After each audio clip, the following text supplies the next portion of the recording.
Before you pack that U-Haul and head for the beach, I want you to hear this side of the story.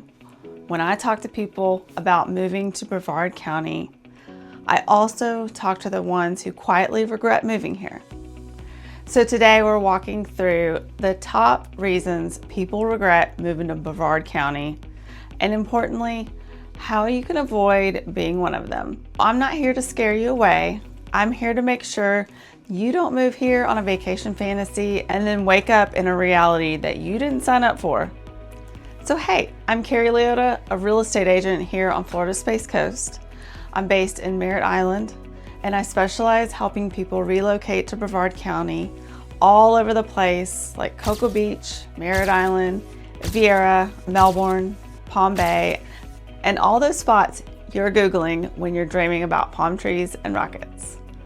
In this video, I'm going to walk you through the financial realities that surprise people, the weather and the lifestyle shocks nobody told them about, the culture, schools, and day-to-day life that can really feel different from what you're used to.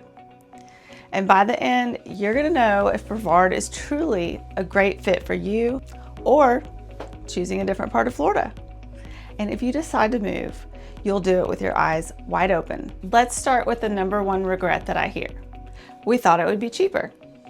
Here's what actually happens. Someone from, say, New York, New Jersey, or the Midwest sells a home, moves to Brevard, and on paper, everything looks great. Home prices seem reasonable compared to what they're leaving. No state income tax, sunshine, done deal. And then all the bills start showing up. First, homeowner's insurance. If you're coming from a low-risk area, your jaw may drop when you get to Florida, especially if you're anywhere near the water or in an older home. We got hurricane risks, older roofs. Stricter underwriting means insurance can be a big chunk of your monthly payment. And then second, we have special assessments and HOA costs. Condos, especially older coastal buildings, can hit homeowners with major assessments for roofs, structural repairs, concrete restoration, and these are not small numbers. I've talked to owners who've had to sell because an assessment wiped out their savings. And then third, property taxes and utilities. Yes, we often pay less on property taxes than some high tax states, but combined with the higher insurance, big AC bills in our long summers, possible flood insurance, and suddenly that cheap Florida living feels a lot less cheap. But the big regret here is this. People budget based on the mortgage payment they see on a listing site, not the true monthly cost of living in that specific home in this specific county. So if you're thinking about moving here, I want you to do this. Before you fall in love with the house, get realistic estimates for insurance, taxes, HOA or condo fees, and utilities. And if you want help running those numbers, that's exactly what I do on relocation consults. All right, now let's talk about the giant humid elephant in the room, Florida weather. A lot of people move here to escape snow. They imagine themselves walking on the beach every day, sipping coffee outside every morning, living this breezy coastal lifestyle. Here's the truth. There absolutely are gorgeous days here, but for a big chunk of the year, it's hot and humid and sticky. The feels like temperature in the middle of the day can be brutal, but if you're not used to it, you may find yourself hiding indoors with the AC cranked up way more than you imagined. Then we have our daily summer thunderstorms. In the rainy season, it can feel like clockwork. Sunshine, then clouds, then a downpour, and lightning. If you pictured your endless, dry sunshine, that can be a rude awakening. And of course, we've got hurricane season. Even if Brevard isn't taking a direct hit every year, the stress is still there.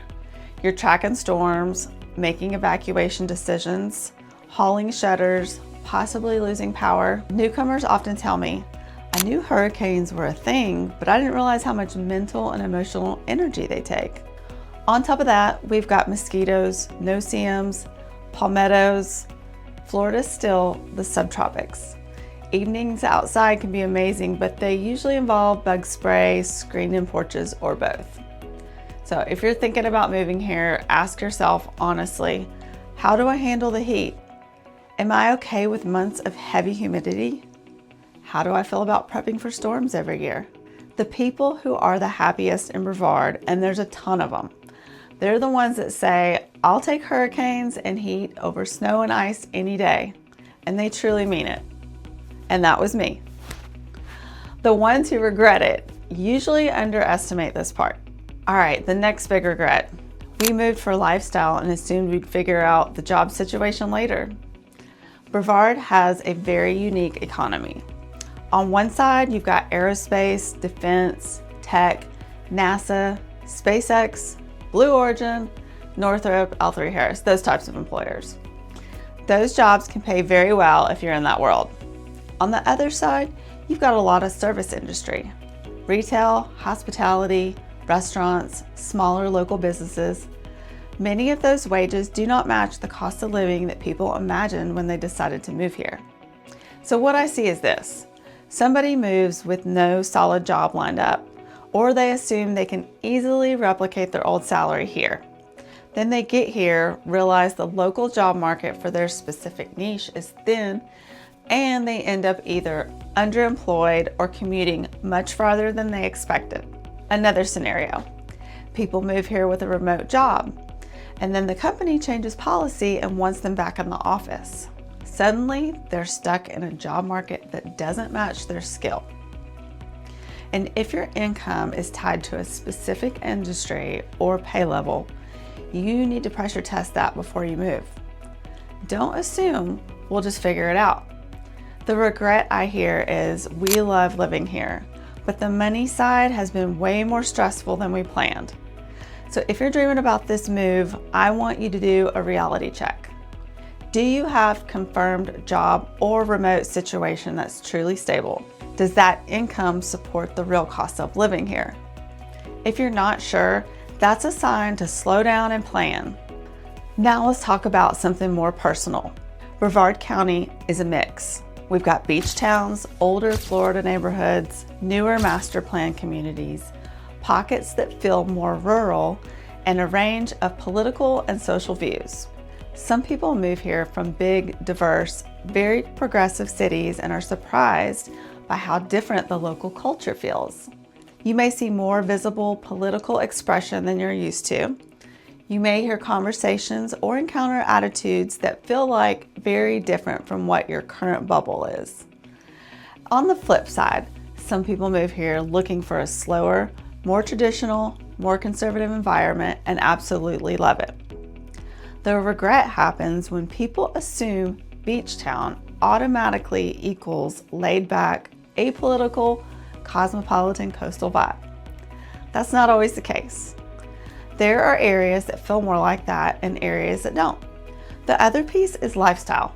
If you're used to a big nightlife, late night dining, and endless cultural events, part of Brevard may feel quiet.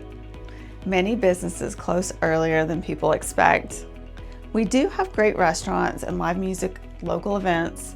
It's not Miami and it's not New York. My advice, before you move, spend real time here off vacation mode. Go grocery shopping, sit in a coffee shop and listen, drive around at night, visit neighborhoods, and ask yourself, do I feel like I fit here? Real estate can get you a house, but if you don't feel like you belong in the community, that's where true regret lives. For families, regret often centers around schools and the overall environment for kids and teens. Online, you'll see test scores, ratings, maybe some comments. That's a starting point, but it doesn't tell you the full story. Parents I talked to mentioned concerns about funding and resources in certain schools, buildings that feel worn down, big differences in culture and expectations from one zone to the next. There are excellent options in Brevard, including public schools, magnet schools, charters, and private. But like any county, there's also schools that may not match what you're used to. Another piece is the social environment for teens. Who their peers are, what kids do for fun, what kind of pressures do they face. In some areas, you'll hear about entitlement and heavy social media pressure, and others, kids might be bored or feel like there's nothing to do. So if you're moving with kids, I always recommend talk to multiple parents who actually have kids in the specific schools you're considering. Visit campuses if possible, thinking beyond test scores about culture, extracurriculars, and your child's personality. The regret I hear often is we picked the house first and then realized the school situation wasn't at all what we expected. So let's flip that around for you. So here's one that surprises a lot of people. It's the traffic and the layout. Brevard is not Orlando, but it's not a sleepy little beach town where you bike everywhere. We have a lot of bridges and causeways that act as choking points. When there's an accident or at rush hour, those can back up quickly. Main roads can feel busier than expected, especially as growth continues. Most Brevard is very car dependent. Outside of a few walkable pockets, you're driving to almost everything. Work, groceries, school, and restaurants. Public transportation is limited, so if you're used to a walkable neighborhood and robust transit, that can be a real adjustment. People also underestimate drive times between different parts of the county. That short drive you plan to the beach or to Orlando or to a particular job can feel like a lot longer when you're doing it twice a day. So the key here is to map out your life before you decide on a neighborhood. Where would you like to work? Where would you like your kids to go to school? Where do you want to spend your free time?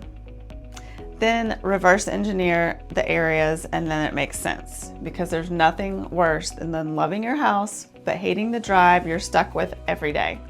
Now let's get honest about lifestyle.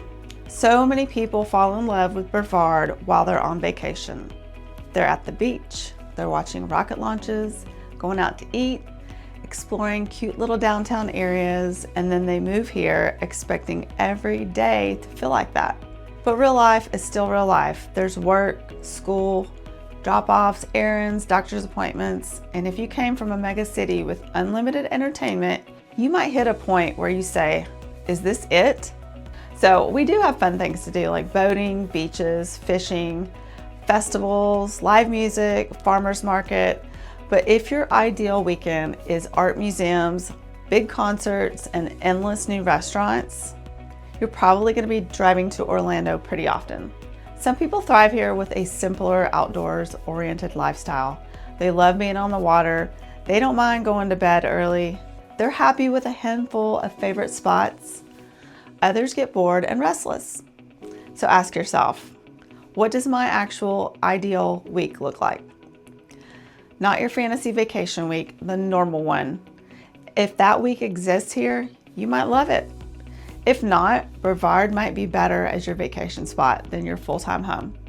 The last regret I want to touch on is emotional. Moving to Florida often means putting a lot of distance between you and your support system. Parents, adult children, grandkids, lifelong friends. In the excitement of palm trees and sunshine, it's easy to say, we'll visit all the time.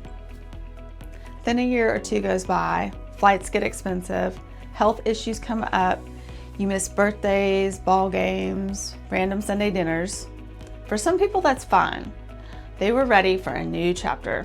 For others, it hits harder than they expected. I hear from people who say, we love it here, but we miss our people so much, we're thinking about moving back. That's a very real form of regret that has nothing to do with hurricanes or insurance. It doesn't mean you shouldn't move. It just means you need to be very honest with yourself and with your spouse or family about how you handle distance and change. So after all that, do I think people should move to Brevard County? For the right person, absolutely. I wouldn't live here, and I definitely wouldn't help people relocate here if I didn't think it could be an amazing place to live. But the people who love it most are the ones who came in with realistic expectations. They understood the costs, they knew what the weather would feel like, they thought about jobs, schools, lifestyle, and culture. They didn't try to turn their one-week vacation into their everyday life without a plan. If you're still watching this and you're seriously considering moving to Brevard, I have people all the time that just text me and ask me questions. What's your biggest question or your biggest fear about moving to the Space Coast? My contact information is below. Don't hesitate. I'd be glad to sit down and chat with you. Thanks for watching. Every week I have multiple videos on what it's like to live in Brevard County. Thanks for hanging out with me today, and I'll see you in the next video.